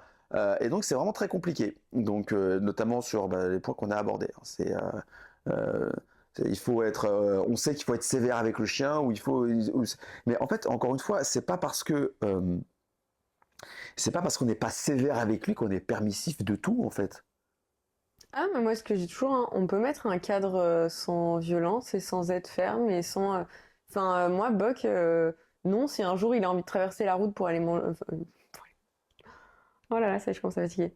S'il a envie de traverser pour aller voir un pote Ouais. ou attaquer quelqu'un, je vais pas lui dire, ah bah non, mon cœur, viens mon amour, viens par là. Non, juste, le cadre, Bon, il est viens là. ici. C'est tu laisses, viens au pied Ouais. et on se casse. Voilà. Et arrête, en fait. Mais ça, les gens ont pas conscience. Après, moi, c'est drôle parce que entre ce que les gens peuvent me dire sur les réseaux et ce que me disent les gens dans la vraie vie, enfin, sur les réseaux, il y a plein de gens qui me disent, ouais, mais toi, ton chien, nanana, il est facile et tout. Moi, mon chien, il fait quand même 30 kilos. Hein. Je suis pas très épaisse. J'ai pris un chien de 1 an qui était un chien errant. Je pense que si j'avais fait un peu de coercitif, il aurait failli réactif humain et chien. J'ai géré avec une autre nana son éduc, c'était une meuf. Et on a réussi à en faire un chien bien dans ses pattes. Mais Buck, j'ai conscience que c'est un chien de 30 kilos. Donc, en fait, je suis là en train de me promener comme ça. Mais le cadre, il est quand même là. Enfin, je veux dire, dans ma tête, j'ai le cadre, j'anticipe l'environnement, machin. Enfin, je fais quand même attention. Enfin, le cadre, il peut être là sans que ce soit un cadre mis en mode non, tu fais pas ci, tu fais pas ça. Mais non, bah tu laisses la bouffe qui traîne par terre en fait. Tu vas pas aller voir ton pote en face parce qu'en fait on est accroché par une laisse et si tu tires, ça va être aussi sympa pour toi que pour moi. Et ça, il y a beaucoup de gens qui ont du mal à comprendre, mais je pense que c'est aussi des gens qui ont du mal à comprendre que tu peux mettre un cadre à un enfant sans violence, sans crier, sans machin. En fait, pour ça, et c'est souvent ce que je dis, il faut que la règle elle soit comprise. C'est pour ça que je dis arrêtez. Et en fait, au-delà même du bien-être de l'animal, si on le met de côté, d'accord, pourtant c'est la chose la plus importante, mais même en mettant la chose la plus importante de côté, ce qui est le bien-être animal, voilà. Tu le prends, tu le mets de côté. Mais juste dans la logique, je dis toujours qu'une règle n'est appliquée et respectée que quand elle est comprise et assimilée. Quand tu commences à balancer des objets à ton chien, quand tu commences à lui tirer en disant non, tu fais pas ça, non. Et si tu es obligé de le refaire, tu vois bien qu'en fait, il n'a pas compris en fait ce qui se passe. Il n'a pas compris. En fait, ce n'est pas possible. Mais il peut arrêter le comportement sans avoir compris. Mais oui, mais le problème c'est que. Mais il va développer un autre comportement à côté. Il y aura une forme de compensation derrière, voire même, il finira un jour quand il sentira que le cadre est moins. Parce qu'on ne peut pas être nous-mêmes toujours en hyper-vigilance tout le temps, alors que le chien passe ses journées à nous observer, d'accord. Et je dis toujours, regarde, moi mes chiens ils s'arrêtent tout seuls au passage piéton. Ils s'arrêtent toujours au passage piéton. Bon. Tsuki, ça lui est déjà arrivé de traverser la route pour aller voir un pote, mais toujours au passage piéton. C'est-à-dire que. Au passage piéton, puis aller de l'autre côté de la route. Bon, c'est pas bien, hein, mais bon. Mais il s'arrête maintenant au passage piéton tout le temps. Et quand les gens ils me disent comment t'as fait, bah parce que je me suis toujours arrêté à tous les passages piétons. J'en ai pas raté un seul. Ouais. Même s'il était 3h du matin qu'il y avait personne autour de nous. Ouais. Je m'arrête à tous les passages piétons. Ah oui, non, mais en vrai, mais de toute façon, les chiens regardent tellement comment on fait que si on leur donne une règle cohérente et qu'ils nous voient l'appliquer. Mais c'est pareil, enfin, moi j'ai un chien qui réclame à table, mais parce que je suis la première quand je bouffe un truc à lui dire t'en veux. Bah oui, non mais Non mais Voilà. évidemment, C'est moi qui ai créé ça, hein. évidemment. Et je sais que si je lui avais jamais proposé de la nourriture à table, il aurait jamais réclamé. Ouais. Mais enfin voilà, après c'est une question de cadre que tu as envie de fixer aussi. Enfin moi j'ai des clients parfois qui me disent bon, je dois vous avouer, mon chien il dort dans le lit. Oui. J'en ai rien à foutre. Tant que vous pouvez le faire descendre quand vous voulez, pas en le prenant physiquement, mais en lui disant juste tu descends et le chien descend, et il se met pas à grogner ou à protéger le lit ou un truc comme ça. Moi je m'en fous en fait. Moi, je le fais pas parce qu'ils sont. Honnêtement, on est dans Paris. Donc, les trottoirs de Paris sur mon lit, c'est. Non, non, vraiment. On serait à la campagne, honnêtement, à la limite, ça me dérangerait pas trop. Ouais, moi, je sais Mais pas penser à crachat, ça. molar, Ouais, pipi, pipi, caca, ouais. de pas forcément Mm. Ah, plus pas de que chien. des chiens, Mm. hein, d'accord? On a Mm. fait un test sur un mur et en fait, on s'est aperçu qu'il y avait 32 traces d'urine différentes sur ce mur et il n'y en avait que 11 qui étaient appartenant à des chiens. Ah mais Paris, vous êtes sale. Voilà. Donc mes chiens ne vont pas sur mon lit pour des raisons évidentes de voilà, c'est tout. Je me sens pas je me sens pas comment dire envahi par mon chien.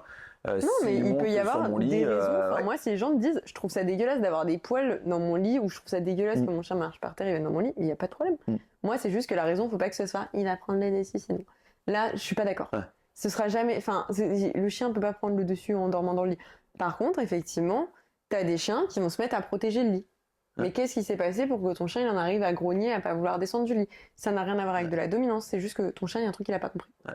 Ou qu'il est en train de protéger un truc qu'il a très très envie de protéger. Ouais. Mais on peut travailler là-dessus et bref, tout ça pour... Tout ça pour dire que effectivement, il n'y a pas nécessairement Tu peux mettre un d'aspect cadre. de sévérité. Ouais. Sans qu'il y ait forcément un laxisme évident qui, lui aussi, est aussi nocif. C'est-à-dire, je dis toujours que mais c'est très nocif d'être trop sévère, c'est très nocif d'être trop permissif. Voilà, il y a un moment, il faut être en mesure d'expliquer les choses. C'est pour ça que je dis aux gens, pour moi, l'éducation dite positive, c'est une éducation qui est basée sur le pourquoi. Voilà. Voilà. Pourquoi est-ce que ça se passe comme ça? Voilà. Une fois qu'on a le pourquoi, normalement, le comment, il est facile derrière. Voilà. C'est pour ça que je faisais ces vidéos-là. C'est parce que il s'est passé ça, mais maintenant, pourquoi est-ce que ça s'est passé? Et comment est-ce que ça aurait pu ne pas se passer comme ça? Parce que quand on en arrive à une situation où mon chien, comme tu l'as vu là, où il se fait grimper dessus par un autre, et qui fixe, où tu vois bien le blanc de ses yeux, genre...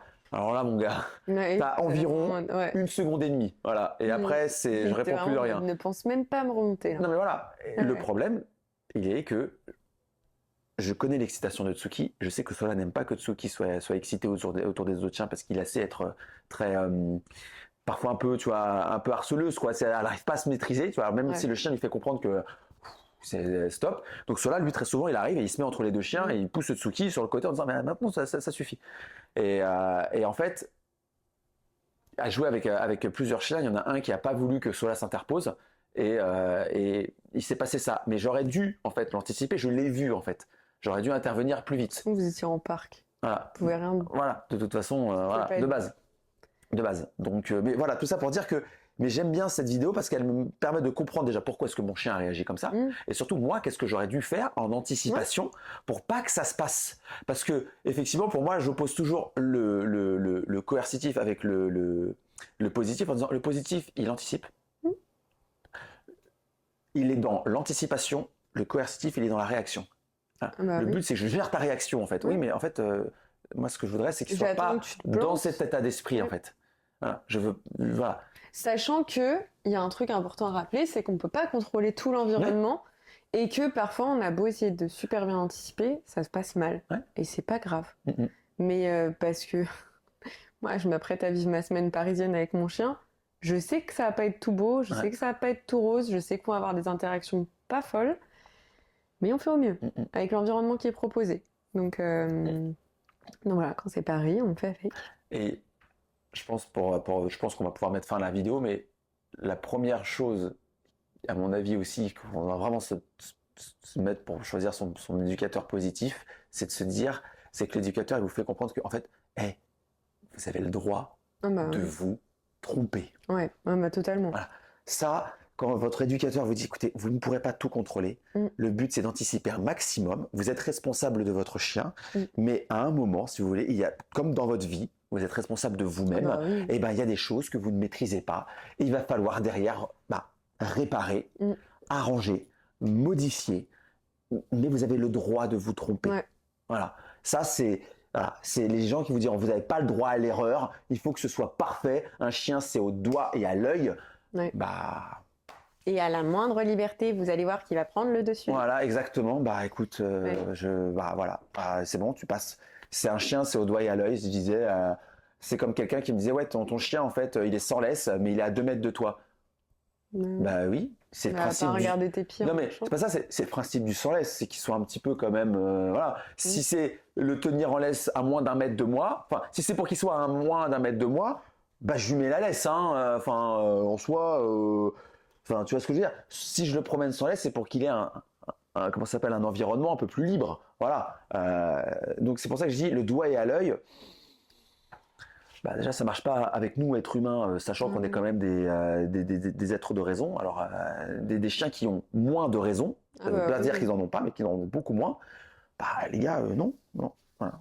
Ouais. Non. En tout cas, moi, je vis en comment ça s'appelle, en collaboration avec un animal. Voilà. Je dis le maître parce que, bah, en fait, aux yeux de la loi, je suis son maître.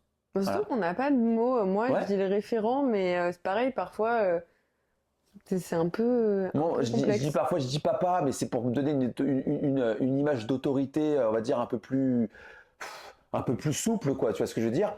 Mais c'est pas mes enfants en fait, hein. C'est pas des enfants humains. Je les traite pas comme des enfants humains. Ils sont sous ma responsabilité. Je les traite comme des chiens. Et quand je dis ça, souvent les gens ils s'offusquent. Je traite mes chiens en chiens. Ouais, mais bah oui. mais c'est des chiens. Je vais pas les traiter en. En fait, c'est aussi cohérent de traiter un chien comme un être humain. Pour moi, à mes yeux, que je sais pas, moi, un bœuf qui traiterait une grenouille comme un bœuf. Enfin, tu vois, je raconte, là, qu'est-ce que tu fais? Bah ouais, mais ça n'a rien à voir, en fait. Faut arrêter, les gars. Non, mais il faut pas oublier que c'est des chiens. Mais par exemple, ça va avec tout le truc aussi de ne pas oublier que ils ont des besoins spécifiques en tant qu'espèce, en fait. Ouais.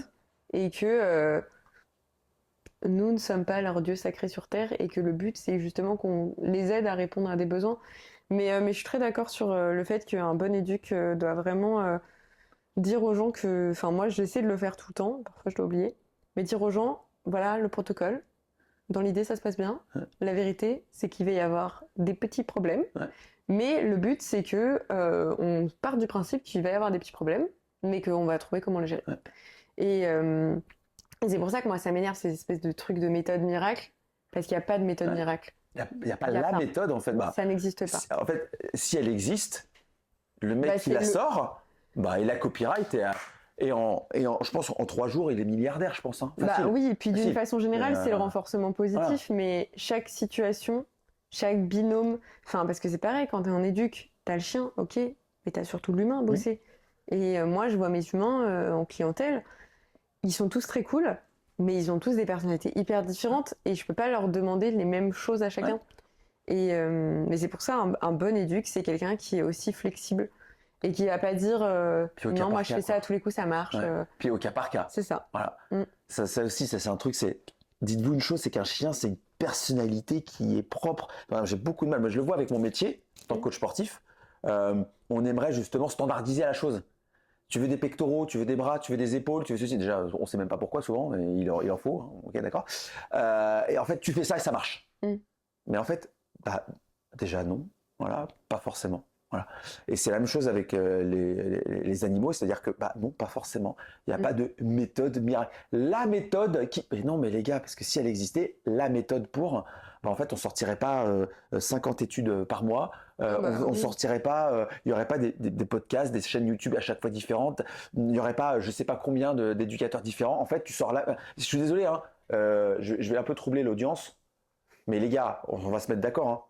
Je pense pas qu'il y ait 50 études qui soient sorties sur la pâte à crêpes. Voilà. Et il y a plein de recettes différentes. Œufs. Et après, on se fait un petit kiff sur ce qu'on rajoute un peu derrière, c'est ce que je veux dire. Mais tu vois, on n'a pas du tout la même recette. Tu vois, en soi, la base, c'est à peu près la même. Tu veux faire des crêpes, après tu vas là. Mais donc ça, c'est pas quelque chose de très complexe, tu vois. Par contre, quand c'est de l'éducation, bah ouais, c'est super complexe parce qu'il y a plein de choses qui changent. Voilà. Donc c'est pour ça que je dis toujours, si c'était si facile, il n'y aurait pas autant de comment ça s'appelle, de contenu qui soit du bon comme du mauvais, qui soit produit chaque année en fait. De contenu, de méthode. Exactement. tout ça, quoi. Bon, je pense que c'est pas mal. Ouais, je pense qu'on on a tout dit. Hein, on a tout dit là, hein, c'est dense, hein, il va falloir faire des... Va Il falloir va faire falloir un plusieurs, petit peu de... Parce qu'on s'est un peu égaré, je crois. Je pense qu'à un moment, c'est bien égaré. Oui, ça Exactement. restait pas trop loin du thème. Ça restait quand même pas trop loin du thème. Voilà, c'est une conversation qui est toujours agréable. Merci beaucoup Alice d'être venue. Bah, merci Voilà, à c'est toi toujours un de me plaisir recevoir. de t'avoir avec nous. J'espère qu'on t'aura encore pour d'autres sujets. Avec plaisir. Voilà. Et puis bah écoutez, merci d'avoir regardé la vidéo. Bye bye. Bye!